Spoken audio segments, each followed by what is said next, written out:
প্রাথমিক ৩২,০০০ চাকরি বাতিল মামলার আজকে কোর্ট নাম্বার 11-এ অনারেবল জাস্টিস তপব্রত চক্রবর্তী এবং অনারেবল জাস্টিস ঋতব্রত কুমার মিত্র স্যারের ডিভিশন বেঞ্চে দুপুর ২টোর সময় শুনানির জন্য এই ম্যাটারটি লিস্টেড ছিল এবং এই ম্যাটারের আজকে শুনানি হয়েছে। তো আজকে এই ম্যাটারটির কি শুনানি হয়েছে? আজ মূলত অ্যাপেলেন্টসদের পক্ষ থেকে আইনজীবী সওয়াল করেছেন। তো তিনি কি সওয়াল করেছেন, মহামান্য বিচারপতি কি মন্তব্য করেছেন এবং পরবর্তী শুনানির দিন কবে রাখা হয়েছে এই মামলায়, সমস্ত কিছু এই ভিডিওতে ডিটেলসে বলার চেষ্টা করব।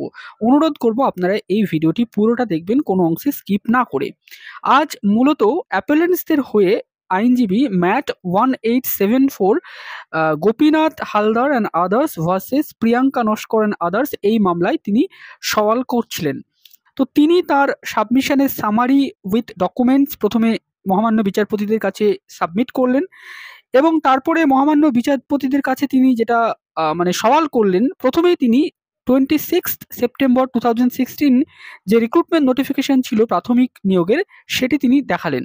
তারপরে আইনজীবী যেটা বললেন যে online application for TET 2014 qualified candidates যারা টেট 2014 পাস করেছিল তাদের 2016 নিয়োগে অনলাইন অ্যাপ্লিকেশন নেওয়া হয়েছিল, তার জন্য নোটিফিকেশন দেওয়া হয়েছিল। সেখানে 42,949 ভ্যাকান্সি ডিক্লেয়ার করা হয়েছিল এবং তার রুলস ছিল 2016 রুলস। এবং সেখানে কোয়ালিফিকেশন যেটা তিনি দেখালেন কোয়ালিফিকেশন সেকশনে, যে 18 থেকে 40 বছর বয়স যাদের তারা অ্যাপ্লাই করতে পারবেন এবং সেক্ষেত্রে উচ্চ মাধ্যমিক পাস হতে হবে এবং ডিএলএড থাকতে হবে 2 বছরের এবং টেট পাস হতে হবে। এবার তিনি নোট 1-এ একটি বিষয় দেখালেন যে যাদের ট্রেনিং নেই অথচ যারা 2014 টেট কোয়ালিফাই করেছেন এবং যাদের উচ্চ মাধ্যমিক যারা পাস করেছেন তারাও কিন্তু এই 2016 রিক্রুটমেন্টে পার্টিসিপেট করার একটা সুবিধা পেয়েছিল। তাদেরকে নন ট্রেন্ড হিসাবেও বসতে দেওয়া হয়েছিল, কিন্তু তাদের জন্য একটি শর্ত ছিল যে তারা যদি চাকরি পায় তাহলে তার 2 বছরের মধ্যে তাদেরকে ট্রেনিং করে নিতে হবে। তো এইটা তিনি মহামান্য বিচারপতিদের দেখালেন এবং সেক্ষেত্রে তিনি এটা বললেন যে যারা পিটিশনার মামলা করেছেন এবং তারা উভয়েই কিন্তু টেট পাস ছিলেন এবং তারা নন ট্রেন্ড ছিলেন, পরবর্তীতে তারা চাকরি পান। এরপরে তিনি প্রসিডিওর অফ সিলেকশনের যে ম্যাটারটা সেটা বলতে লাগলেন যে প্রথমে প্রার্থীরা আবেদন করবেন, তারপরে তাদের সমস্ত তথ্য ভেরিফিকেশন করে দেখবে বোর্ড, তারপরে তাদেরকে ভাইভা ভয়েস এবং অ্যাপটিটিউড টেস্টের জন্য ডাকা হবে, সেখানে ডকুমেন্ট ভেরিফিকেশন হবে, তারপরে তারা ইন্টারভিউ অ্যাপটিটিউড টেস্ট এগুলো তারা দেবে, তারপরে তাদের একাডেমিক মার্কস, তাদের ট্রেনিংয়ের জন্য যা মার্কস থাকবে সেইটা, তারপরে টেটের জন্য যে মার্কস থাকবে সেইটা এবং ইন্টারভিউ অ্যাপটিটিউড টেস্টের জন্য যে মার্কস থাকবে, এছাড়া এক্সট্রা কারিকুলার অ্যাক্টিভিটির জন্য যা মার্কস থাকবে সে সমস্ত কিছু অ্যাড হয়ে ফাইনাল মেরিট স্কোর তৈরি হবে।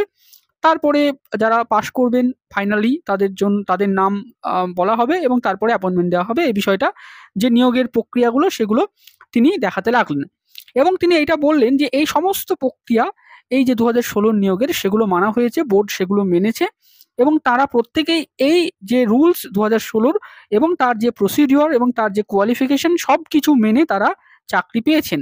এবার আরেকটি নোটিফিকেশন আইনজীবী দেখালেন যেখানে ভেরিফিকেশন এবং ইন্টারভিউ এবং অ্যাপটিটিউড টেস্টের জন্য প্রার্থীদের ডাকা হবে এবং এই নোটিফিকেশনটি বোর্ডের পক্ষ থেকে জারি করা হয়েছিল। তো মহামান্য বিচারপতি এই সময় আইনজীবীকে জিজ্ঞাসা করলেন যে হোয়াট ইজ ইওর আর্গুমেন্ট, অর্থাৎ আপনি কি বলতে চাইছেন।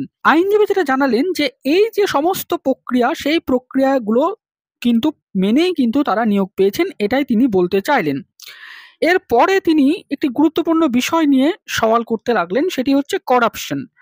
তো তিনি যেটা বললেন যে এই যে ইললিগ্যাল অ্যাপয়েন্টমেন্ট হয়েছে বলে অভিযোগ আনা হয়েছে, তারা কিন্তু 2016 নিয়োগের পার্ট নয়, তারা এই পদ্ধতিতে পার্টিসিপেটই করেনি। অর্থাৎ আইনজীবী যেটা বলতে চাইলেন যে করাপশন বা স্ক্যাম এর যে অভিযোগ আনা হচ্ছে এবং যাদের বিরুদ্ধে অভিযোগ আনা হচ্ছে যে যারা ইলিগালি চাকরি পেয়েছে বলে পিটিশনাররা অভিযোগ করেছে, তারা 2016 নিয়োগের অংশ নয় বলে তিনি এটা দাবি করলেন। তো মহামান্য বিচারপতি তখন জিজ্ঞাসা করলেন যে যাদের বিরুদ্ধে অভিযোগ আনা হচ্ছে তাহলে তারা কিভাবে চাকরি পেল। তখন আইনজীবী জানালেন যে তারা টেট কোয়ালিফাইড ছিল না, কিন্তু 2016 নিয়োগের একটা প্রি কন্ডিশন ছিল যে টেট পাস করতে হবে। যাদের বিরুদ্ধে অভিযোগ, বোর্ড তাদের 1 নম্বর দিয়ে টেট পাস করিয়েছিল এবং তারপরে কিন্তু তারা চাকরি পায়। নভেম্বর 2017-তে বোর্ড এই সিদ্ধান্ত নিয়েছিল, তারপরে তারা চাকরি পায়। অতএব 2016 নিয়োগে তারা পার্টিসিপেটই করতে পারেনি বলে কিন্তু আইনজীবী জানালেন। তো মহামান্য বিচারপতি জিজ্ঞাসা করলেন টেট 2014 কথা বলছেন। তো আইনজীবী বললেন যে হ্যাঁ, এরপরে আইনজীবী যেটা বললেন যে এই যে রিট পিটিশনাররা তারা যে সো কল্ড স্ক্যাম বা করাপশনের অভিযোগ আনছে সেটা এই 2016 নিয়োগের অংশ নয়। এরপর প্রসেসটা নিয়ে আইনজীবী আবার বলতে লাগলেন যে ইমেল করে সমস্ত প্রার্থীদের জানানো হয় ইন্টারভিউ অ্যাপটিটিউড টেস্টের জন্য এবং ভেরিফিকেশনের জন্য। তারপরে রেজাল্টে জানানো হয় প্রার্থীরা নিজের রোল নাম্বার দিয়ে জানতে পারে যে তারা এমপ্যানেলড না তারা নট এমপ্যানেলড এই বিষয়টা। এরপর কাউন্সিলিংয়ের জন্য প্রার্থীদের ডাকা হয়, এরপর অ্যাপয়েন্টমেন্ট হয়, এই পুরো প্রসেসটা, এবং তারপরে তাদের সবার চাকরি হয় 2016 সালের রুল মেনে। এরপর তারা 2 বছরের মধ্যে ট্রেনিং করেছিল। তো মহামান্য বিচারপতি বললেন যে এই যে আপনারা ট্রেনিং করেছেন 2 বছরের মধ্যে, এই বিষয়টা নিয়ে ডিসপিউট নেই। আপনি বরঞ্চ করাপশন নিয়ে যেটা বলছেন সেই বিষয়টা নিয়ে বলুন। আইনজীবী যেটা বললেন যে first time allegation of corruption কখন এসেছে সেটা তিনি বলতে লাগলেন। তিনি পিটিশনারদের রিট পিটিশন পড়ে যেটা বললেন যে টেট 2014 স্ক্যাম হয়েছে এমন পিটিশনাররা অভিযোগ আনে, এছাড়াও ইল্লিগাল অ্যাপয়েন্টমেন্ট হয়েছে এমনও তারা অভিযোগ আনে, এবং তাদের এই অভিযোগের ভিত্তিটা মূলত কিছু কোর্টের অর্ডার ছিল। তো মহামান্য বিচারপতি বললেন যে কিন্তু তারা তো সেই অর্ডার উল্লেখ করেননি। আইনজীবী জানালেন যে তিনি সেগুলো মহামান্য বিচারপতিদের দেখাবেন বলে তিনি সেগুলো দেখাতে চাইলেন। কারণ হিসেবে আইনজীবী যেটা জানালেন যে তিনি এই অর্ডারগুলো দেখাতে চান এই কারণেই, তার কারণ এই যে সোকল্ড স্ক্যাম হয়েছে বলে অভিযোগ আনা হচ্ছে সেইটা 2016 নিয়োগের অংশ নয়, সেখান থেকে তারা সেগ্রিগেট হতে চাইছেন বলেই তিনি এই অর্ডারগুলো মহামান্য বিচারপতিদের দেখাতে চাইছেন বলে তিনি অর্ডারগুলো মহামান্য বিচারপতিদের কাছে ফরওয়ার্ড করলেন। এবার মহামান্য বিচারপতি জিজ্ঞাসা করলেন যে এগুলো কিসের অর্ডার। তখন আইনজীবী জানালেন যে এই অর্ডারগুলো অন্য রিটের ক্ষেত্রে সিবিআই তদন্তের নির্দেশ হয়। কিছু চাকরি বাতিল করেছিল লার্নেড সিঙ্গেল জাজ করাপশন বা ইল্লিগ্যালিটির অভিযোগে। তো মহামান্য বিচারপতিকে আইনজীবী জানান যে এই যে সিবিআই তদন্ত বা এই যে চাকরি বাতিল করা হয়েছিল তার সাথে এই যে 32,000 আনট্রেন্ড প্রার্থীর নিয়োগ তার কোনো সম্পর্ক নেই।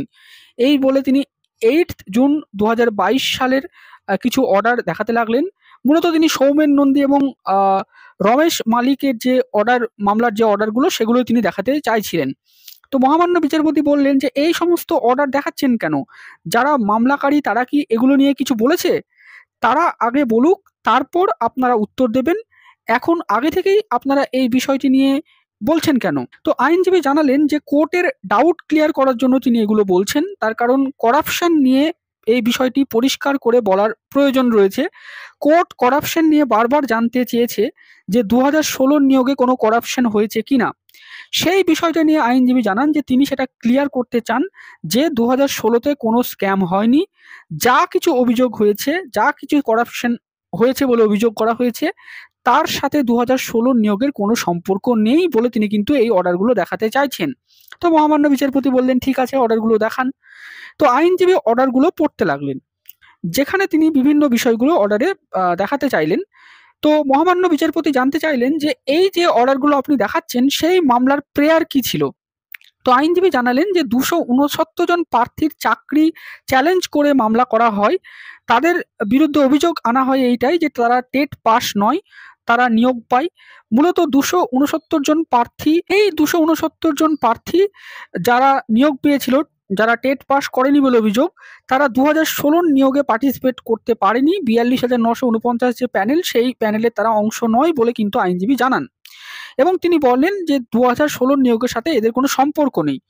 তো মহামান্য বিচারপতি তখন বললেন যে এটা নিয়ে তাহলে আমরা শুনবো কেন? তখন আইনজীবী জানালেন কারণ এটার উপর ভিত্তি করে সিবিআই তদন্ত হচ্ছে। তো মহামান্য বিচারপতি তখন বললেন যে স্ক্যাম হয়েছে এই অভিযোগ পিটিশনাররা এনেছে, এটা তাদের ডিউটি যে তারা সেটা এস্টাবলিশ করবে, আপনারা এই বিষয়টা নিয়ে পরবর্তীতে বলবেন। তো আইনজীবী জানালেন যে এটা তারও বক্তব্য, কিন্তু তিনি কিছু ডাউট ক্লিয়ার করার জন্য বা তাদের 2016 যে প্রার্থী তাদেরকে এই যে সো কল্ড স্ক্যাম বা অভিযোগ আনা হয়েছে বলে তিনি মন্তব্য করলেন, সেখানটা থেকে তাদেরকে তিনি সেগ্রিগেট বা আলাদা করতে চাইছেন বলেই কিন্তু তিনি এটা মহামান্য বিচারপতিদের দেখাতে চাইছেন। তো মহামান্য বিচারপতি তখন বললেন যে পিটিশনাররা এই অর্ডারগুলো আগে দেখাবে, তারপরে আপনারা বলবেন। আইনজীবী জানালেন যে তবুও এই অর্ডারগুলো তিনি দেখাবেন বা এই দেখানোর প্রয়োজন রয়েছে বলে তিনি কিন্তু বললেন। এখানে তিনি যেটা বলতে চাইলেন যে এই যে স্ক্যাম বলতে অনারেবল সিঙ্গেল জাজ আসলে যা বুঝিয়েছেন, আসলে তার সাথে 2016 নিয়োগের কোনো সম্পর্ক যে নেই সেইটাকে তিনি এস্টাবলিশ করতে চাইছেন বলেই তিনি এই অর্ডারগুলো দেখাতে চান। তো এরপরে তিনি বিভিন্ন অর্ডারগুলো দেখাতে লাগলেন এবং সেখান থেকে তিনি যে বিষয়টা মহামান্য বিচারপতিদের বোঝাতে চাইলেন যে 30শে নভেম্বর 2017 সালে বোর্ড একটা রেজুলেশন এনে 269 জন প্রার্থীকে 1 নম্বর দিয়ে টেট পাস করে তাদেরকে চাকরি দেয়। তারা 2016 নিয়োগে বসতেই পারেনি, কারণ তারা তখন টেট পাস ছিল না। তারা ডিস্টিংক্ট একটা ক্লাস বলে দাবি করেন আইনজীবী। এরপর এই যে অভিযোগ এনে মামলা হয়েছিল 269 জন প্রার্থীর বিরুদ্ধে, সেই মামলায় অনারেবল সিঙ্গেল জাজ সিবিআই তদন্ত দিয়েছিলেন এবং তিনি আরেকটি অর্ডার দেখালেন, যেখানে 30শে জুন 2022-এর অর্ডার, এছাড়াও তিনি আরও একটি অর্ডার দেখালেন 4th ডিসেম্বরের আরও একটি অর্ডার তিনি দেখালেন, যেখানে 2017 সালে সেকেন্ড প্যানেল অফ 269 জন যে টিচারের জন্য প্যানেল পাবলিশ করা হয়েছিল, তারা 42,949 প্যানেলের যে অংশ নয়, এটা আইনজীবী বললেন এবং বললেন যে এই 269 জন প্রার্থীর চাকরি বাতিল হয়। এরপর সিবিআই তদন্ত হয়। এই স্ক্যাম বা সব কিছু যা রিলেট করছে 269 জন প্রার্থীদের নিয়ে, যেটা অ্যাডিশনাল প্যানেল, সেটা মূল প্যানেলের অংশ নয়। এবং মহামান্য বিচারপতিকে তিনি এটাই বোঝাতে চাইলেন যে যা কিছু অভিযোগ পিটিশনাররা এনেছে তা 269 জন প্রার্থীর বিরুদ্ধে, অতএব সেই 269 জন প্রার্থীর সাথে 2016 নিয়োগের কোনো সম্পর্ক নেই, এটাই তিনি বলতে চাইলেন। তো মহামান্য বিচারপতি বললেন যে 269 জন প্রার্থীদের 1 নম্বর করে দেয়া হয়েছিল, সেটা কিভাবে জানা গেল?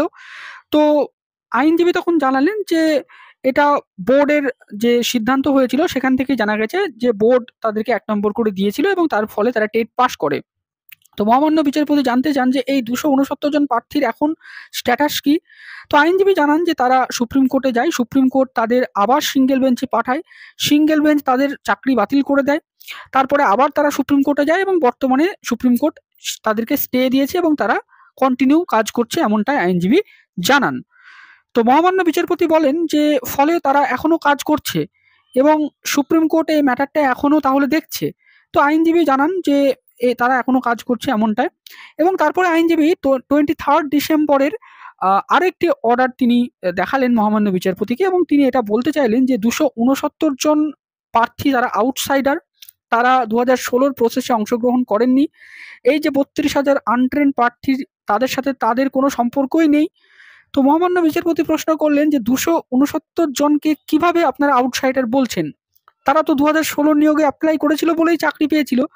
তো আইনজীবী জানালেন যে তারা অ্যাপ্লাই করেননি, তার কারণ তারা সেই সময় টেট পাস ছিলেন না।